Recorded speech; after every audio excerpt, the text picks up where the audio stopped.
Ecclésiastique chapitre 50. Simon, fils d'Onias, le grand prêtre, de son vivant, a repris les fondations de la maison du Seigneur, et en ses jours a raffermi le temple. Il a doublé la profondeur des fondations, et tout alentour il a surélevé les murs du lieu saint. De son temps le réservoir des eaux a été diminué, son périmètre est comme celui de la mer d'Airain.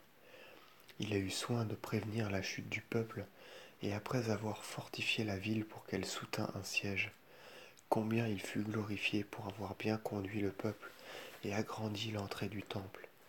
Telle est l'étoile du matin au milieu des nuages, telle est la lune dans son plein, tel est le soleil lorsqu'il brille sur le temple du Très-Haut, tel l'arc de gloire paraissant dans la nue, telle la rose au jour du renouveau, tel le lys près d'une eau courante, tel en été un cèdre du Liban, telle la flamme, tel l'encens au-dessus d'un brasier, tel vase d'or fait au marteau, orné de toutes sortes de pierres précieuses, tel l'olivier couvert de fruits, tel le cyprès, s'élançant jusqu'aux cieux, tel il était lorsqu'il eut pris sa robe de gloire, et qu'il se fut revêtu des ornements de sa dignité, et qu'il monta au saint-autel, et qu'il glorifia ses vêtements sanctifiés, et qu'il reçut des mains des prêtres les membres des victimes, qu'il se tint devant le foyer de l'autel, et fut entouré d'une couronne de ses frères semblable au rameau d'un cèdre du Liban, et qu'ils se placèrent autour de lui comme des tiges de palmier,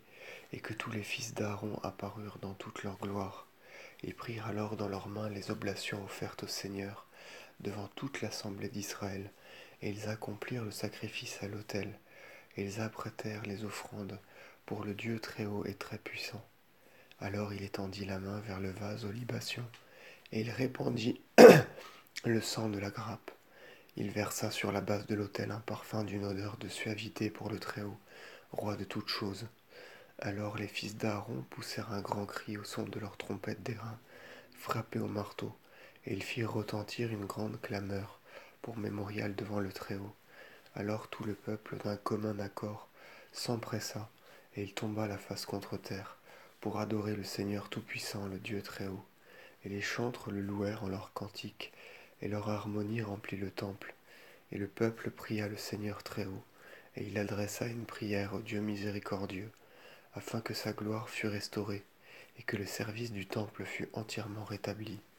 Alors le grand prêtre descendit de l'autel, et leva les mains sur toute l'assemblée des fils d'Israël, pour qu'ils bénissent de leurs lèvres le Seigneur et missent leur joie en son nom. Et une seconde fois il adora, afin de recevoir la bénédiction du Très-Haut. Et maintenant, ô vous tous, bénissez Dieu, qui fait partout de si grandes choses, qui dès les entrailles de nos mères glorifie nos jours et agit avec nous selon sa miséricorde. Qu'il nous donne la joie du cœur, qu'il fasse régner la paix en Israël, de nos jours et durant tous les siècles, qu'il nous affermisse dans la foi en sa miséricorde, et que tous les jours il veille à notre affranchissement. Mon âme s'est irritée contre deux nations, et la troisième n'est pas une nation. Ce sont ceux qui demeurent sur la montagne de Samarie, les Philistins et le peuple insensé de Sichem. J'ai écrit en ce livre les instructions de la prudence et du savoir, moi, Jésus, fils de Sirac de Jérusalem, qui ai répandu la sagesse dans mon cœur comme un torrent de pluie. Heureux celui qu'elles convertiront, celui qui les aura déposées dans son âme sera sage, car s'il agit selon ses paroles, elles le fortifieront, et la lumière du Seigneur conduira ses pas.